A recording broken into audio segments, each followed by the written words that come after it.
श्री स्वामी समर्थ जय जय स्वामी समर्थ श्री स्वामी समर्थ जय जय स्वामी समर्थ श्री स्वामी समर्थ महाराजांच्या नामस्मरणाने आजच्या व्हिडिओला सुरुवात करूया।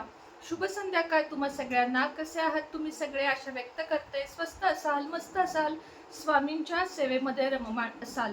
मॅजिकल वर्ड किंवा स्विच वर्ड, लकी अंक असे मी तुम्हाला खूप देत असते।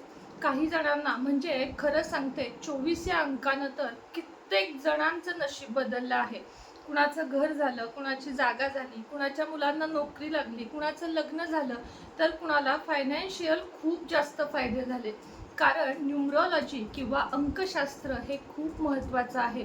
जन्म झाल्यावर डॉक्टर सुद्धा करेक्ट टायमिंग आपल्याला देतात, कारण त्याच्यावर पुढं कुंडली आणि हिंदू धर्मामध्ये बघा जवळजवळ मी सांगते 90% लग्न असतील किंवा 90% गोष्टी असतील त्या कुंडली बघून होतात। कारण तो एक अभ्यास आहे। कुंडली किंवा वास्तुशास्त्र हे नाकारण्यासारखं नाही। त्याचे जे चेष्टा उडवतात त्यांना त्याचे परिणाम देखील होतात आणि तीही लोक कळत न कळत आपल्या जन्म नावामध्ये किंवा राशीमध्ये, जन्मवेळेमध्ये, नक्षत्रामध्ये, ग्रहांमध्ये काही चुकीचं आहे का बघतात। कारण त्रासाला प्रत्येक जण कंटाळलेला असतो आणि खरं सांगते की ह्याच्यामुळे कोणाचेही तोटे होत नाहीत तर फायदाच होतात। एखाद्या गुरुजींनी किंवा कोणीही जाणकार व्यक्ती असेल त्यांनी म्हणजे शक्यतो गुरुजी लोक जे जाणकार आहेत किंवा माझ्यासारखी तुम्हाला सांगत आहे तर त्यामध्ये तथ्य काहीतरी असतं। कारण कुणाकुणाच्या मनामध्ये अनेक संशय येतात की गुरुजींनी ही शांती करायला सांगितली आहे, गुरुजींचा धंदाच आहे किंवा गुरुजींचं कामच आहे, कुंडली बघूच नका, असं नाही। कुंडली ही प्रचंड जास्त गरजेची असते। म्हणजे माझ्या स्वतःच्या लाईफमध्ये म्हणाल तर ज्या ज्या गोष्टी होणार होत्या त्या घडत गेल्या आणि तरीही कधी कधी मी स्वतःच नशिबाची परीक्षा बघत बसले की होतंय की नाही, होतंय की नाही, अरे कुठलं होतंय पण नाही। ज्या त्या वेळेत ज्या त्या गोष्टी होतात। अगदी माझ्या स्वतःच्या बाबतीत जे मला पर्सनल अनुभव आले ते सुद्धा माझ्या कुंडलीमध्ये जागृत होते आणि तेच झाले। ते होऊ नये म्हणून मी अनेक प्रयत्न केले माझ्या बाजूने। अगदी नाते टिकवण्याचा असू दे, पैशा संदर्भाचा असू दे, घरातला असू दे, व्यवसायाचा असू दे, या स्वतःच्या घराचा असू दे। पण एक मात्र मला अनुभव आलेला आहे की जे जेव्हा नशिबात असतं तेवढं मिळतं, जे नशिबात नाही ते निघून जातं आणि हे सगळं बऱ्यापैकी ठरवते ते कुंडली। दुसरी गोष्ट आपले कर्म आणि तिसरी गोष्ट विश्वास। ह्या तिन्हीचाही मेळ बसवा। अति पण जास्त कुंडली कुंडली करायचं नाही, अति पण जास्त भविष्य भविष्य करायचं नाही आणि अगदीच अविश्वास पण दाखवायचा नाही। एक बॅलन्स ठेवा की ओके हे सांगितलंय, जमलं तर करूया, नाही जमलं तर नंतर करूया, पण त्याला तुम्ही धुडकारू नका। बरेच जण बघा या गोष्टीची चेष्टा उडवतात, पण नका उडवू। कारण ज्या गोष्टी आपल्याला संपूर्ण माहीत नसतात त्या विषयांबद्दल किंवा किमान कमी बोला, पण असं बोलू नका की ते नाहीच आहे किंवा ते खोटंच आहे, असं कधीही बोलू नका। कारण भविष्याची चिंता आपल्या मुलांची आपल्याला खूप असते। आपल्या जर हातात असतं ना की आयुष्यात एकाचं नशीब लिहा किंवा दोघांचं नशीब लिहा, तर आपण सगळ्यात आधी लिहिलं असतं ते आपल्या मुलांचं नशीब आणि मग आपण आपलं सगळं केलं असतं। बरोबर आहे ना?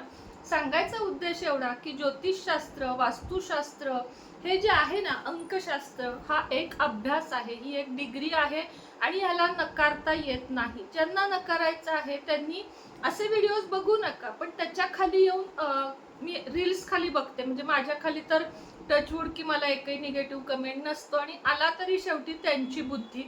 तर धुडकारू नका। तुम्हाला नाही ना पाळायचं, तुमचा नाही ना विश्वास, बस आपण नाही ठेवायचा। म्हणजे माझंही असंच आहे, मला जर एखादी गोष्ट पटली नाही तर मी ती करत नाही, पण मी कुणाच्याही व्हिडिओ खाली जाऊन किंवा कुणालाही तोंडावर असं कधीच बोलत नाही की हे ह्यानं काय होतंय, हे माझ्या तोंडात कधी येत नाही। कारण मी एवढे अनुभव चटके आयुष्यात खाल्लेले। जेव्हा एक साधारण बघा 10 वर्षापूर्वी किंवा त्याच्याही आधी थोडंसं म्हणाल तर मी पण अशीच होते। म्हणजे स्वामी सेवेला मी कधी कमी पडले नाही, लक्ष्मी सेवेला कमी पडले नाही, पण जे काही माझ्या पत्रिकेत मला सांगितलं होतं की तुमचं आयुष्य खडतर आहे, जेव्हा मी स्वतः बघत नव्हते तेव्हाच्या गोष्टी मी तुम्हाला सांगते, तर मी विश्वास नाही ठेवला। कुठलं असतंय खडतर, असं काही नाही असं मला वाटलं। पण जेव्हा मी आता मॅच्युअर झाले तेव्हा मला गुरुजींनी, आता ते गुरुजी पण नाही आहेत ज्यांच्याकडे मी माझी पत्रिका तेव्हा पाहिली होती, पण आता मला त्यांच्या शब्दाचे अर्थ कळतात. 2 नंबरची गोष्ट सांगू माझ्या पत्रिकेमध्ये, की हिचा जो राग आहे, मला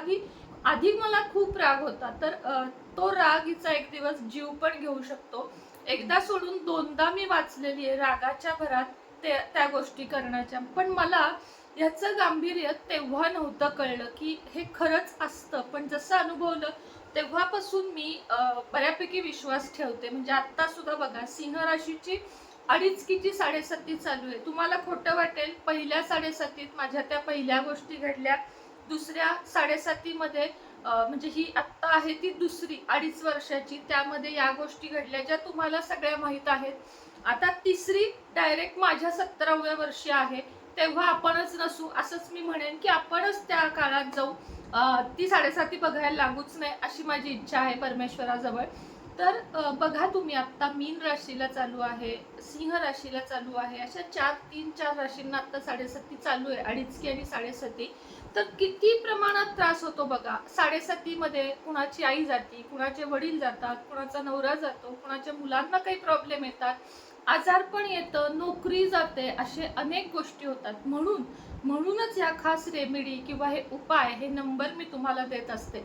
तुम्ही म्हणाल ताई मोठं भाषण झालं, 6 मिनिट 29 सेकंदाचं, पण नाही, माझे व्हिडिओ थोडक्यात असतात, तुम्हालाही माहिती आहे, पण काही विषयांवर बोलणंही तितकंच गरजेचं असतं. तर आज सहज बसल्या बसल्या मी म्हटलं की असे काही मॅजिकल नंबर माझ्याकडे आहेत, म्हणजे मी साठवलेले आहेत, जे राशीनुसार सुद्धा निघतात. जसं की मी तुम्हाला सांगते ना की 24 नंबर लिहायचा, मग तो सगळ्यांनी लिहायचा, पण आज जे नंबर सांगणार आहे मी तुम्हाला ते खास तुमच्या राशीवरून. आता रास कशी बघायची, तर तुमची जर जन्मपत्रिका असेल तर त्या नावानुसार, आता समजा, आता माझं तुम्हाला सांगते, माझं ह्याच्यातलं पत्रिकेतलं जे नाव आहे, जन्म नाव ज्याला आपण म्हणतो, ते मेनका आहे. म्हणजे म आलं होतं आणि माझ्या आईनं मेनका ठेवलं होतं, मग म ची रास येते सिंह. तशी तुमची जन्मपत्रिकेतलं नाव असेल तर त्यानुसार तुम्ही रास ठरवायची. एखाद्याला जन्मपत्रिकेतलं काहीच माहित नसतं, त्यांनी चालू नावावरण, आता सुनेत्रावरण माझी कुंभ रास आहे असं आपण ठरवायचं, की तुम्हाला जर ते नाव माहित नसेल तर चालू नावावरण. पण चालू नावावरण शक्यतो नाही, पत्रिकेतल्याच नावावरण ही आपली रास ठरते. पण ज्यांच्याकडे नाहीये काही कारणानं, त्यांनी चालू नावावरण धरा. तर ती कशी काढायची, तर तुम्ही गुगलला टाका की माझं नाव स वर्ण आहे तर माझी रास कोणती, माझं नाव अ वर्ण आहे तर माझी रास कोणती, तर तुम्हाला ती मिळून जाईल. चला, आता सगळ्यात पहिली रास येते मेष रास. आता तो जो अंक सांगणार आहे तो कसा लिहायचा, कुठे लिहायचा आणि कधी लिहायचा, याची माहिती तुम्हाला मी सांगते. डाव्या हातावर ब्ल्यू पेननी रात्री झोपताना, रात्री तुम्हाला एक उपाय सांगते ह्याच्या आधी, रात्री झोपताना हात स्वच्छ धुवायचा, एकदम स्वच्छ. आपले हे जे पाम आहेत ते एकदम स्वच्छ पाहिजेत. तिथं थोडीशी दालचिनीची पावडर लावायची, इथं दालचिनीची पावडर लावायची आणि पूर्ण हाताला लावलीत ना, एवढीशी घ्यायची, पूर्ण हातावर स्प्रेड करायची. ब्ल्यू कलरचा पेन घ्यायचा, आता माझ्या हातात ब्ल्यू आहे पण ग्रीन कलरचा घ्यायचा, सॉरी, ग्रीन कलरचा पेन घ्यायचा, ब्ल्यू नाही, आणि नंबर लिहायचा. आता मेष राशीचा जो नंबर आहे तो आहे 3854 3854 3854 3854. तर या ठिकाणी हा जो उंचवटा दिसतोय, या ठिकाणी किंवा लेफ्ट हातावर कुठेही तुम्ही, या हातावर कुठेही तो नंबर लिहायचा. इमॅजिन करायचं जे तुम्हाला पाहिजे आहे एवढ्या वर्षात, 2 वर्षात, पुढच्या 3 वर्षात, आणि शांत झोपायचं. दिवसभर हा नंबर लिहिण्याचं कारण नाही, फक्त रात्री झोपताना लिहायचं आणि झोपायचं. आता पटपट नंबर सांगते. मेषचा आहे 3854, वृषभचा आहे 9162 9162 9162, मिथुन राशीचा आहे 2019 2019, कर्कचा आहे 7431 7431 7431, सिंहचा आहे 5820. कसा लिहायचा लगेच दाखवते. या ठिकाणी लिहा किंवा माझं शक्यतो इथंच असतात नंबर, या ठिकाणी लिहा किंवा इथं कुठेही लिहा. सिंह राशीचा आहे 58205820. कन्या 1376, कन्या 1376. तुला म्हणजे तूळ 4685 4685. वृश्चिक 3907 3907 7 3907. धनु 7254 7254 7254. मकर 8543 8543 8543. कुंभ 6529 6529 6529. मीन रास सगळ्यात शेवटची रास 4781 4781 4781. माझ्यामध्ये तुम्हाला कळलं असेल आणि जे कळलं नसेल ते पॉज करून बघा, नंबर लिहून द्या ताई, किंवा एवढे कष्ट तुम्हालाही घेतले पाहिजे की व्हिडिओ पॉज करा, थांबवा आणि तुमचे नंबर काढा. अगदी मराठी आणि अंकात असा दोन्ही इंग्लिशमध्ये मी सांगितलेला आहे. आणि हो, व्हिडिओ प्रत्येक राशीचे व्यक्ती प्रत्येक घरामध्ये असतात, त्यामुळे व्हिडिओ शेअर करा, आपल्या व्हॉट्सअप ग्रुपला, आपल्या स्टेटसला ठेवा, जेणेकरून सगळ्यांपर्यंत हा व्हिडिओ जाईल. आणि नंबरचा वापर करा. सांगता येत नाही की या एका नंबरमुळे तुमचं नशीब रात्रीतून बदलेल. करायचा किती दिवस? सलग 40 दिवस, एकही दिवस न चुकता. एक दिवस राहिलं तरी आता काय करू, कमेंट नाही करायचे. पूर्ण 40 दिवसच करायचं. समजा आज केलं, उद्या नाही, परवापासून रिस्टार्ट करायचं. तेवढी स्वतःला शिस्त लावायची. 40 दिवस रोज, आणि त्यानंतर लाईफ टाईम पण लिहू शकता, पण 40 दिवस हे कंपल्सरी आहे. पिरियड, सुतक, कुठल्याही गोष्टीचं काही बंधन नाही. पेन ग्रीनच हवा, रेड न लिहू का, ब्ल्यू न लिहू का, नाही. एक स्केच पेन तुम्ही आणा आणि त्यानं नंबर लिहा. सगळ्या प्रश्नांची उत्तरे ताईंनो, मैत्रिणींनो दिलेली आहेत.